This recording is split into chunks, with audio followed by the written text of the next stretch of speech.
So tapos na tayo doon sa aircon. Ibabalik na natin itong hagdang hiniram natin, no?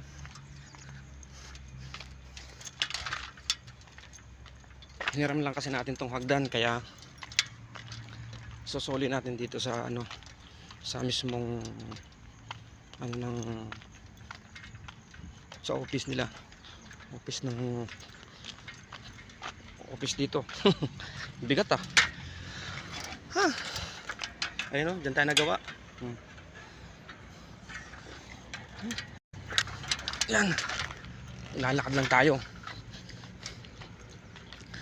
Sarap dito maligo. Yun, no. Tapos sasauli natin dun sa ano ng guard. Ayun, no. Sarap maligo rito. Kaso bawal. Hindi ko pwedeng maligo dyan. Anong hirap. Ang bigat ng ating ano, hagdan. Ang dami manggaw. Ang dami manggaw, walang bunga. Ang bigat din.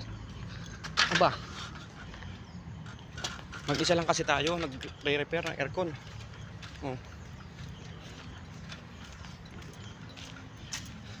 So yung aircon naman, okay na. Iniwanan na natin doon. So, suli lang natin dito. Ayan. Okay na. Ito na yung hagdan. Pabalik na tayo doon sa ating ginagawa na aircon. Kukunin naman natin yung ating gamit. Dahil iniwan muna natin para may isauli yung hagdan. Dito lang tayo sa loob ng subdivision eh. Ayan. Yan yung mga ginagawa natin aircon. Itong isa, yan, customer din natin yan. Tayo naggagawa ng aircon yan.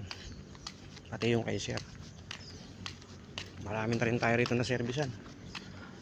Kaya kilala na rin tayo rito na ano. Sabi nga ay subok na. Subok na maaasahan. Ibotong kapitan.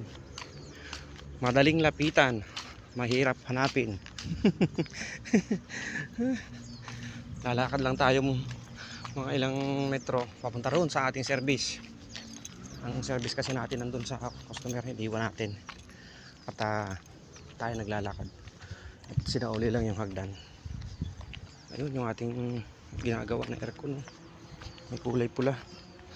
Ang daming kotse. Dito maraming aircon dito.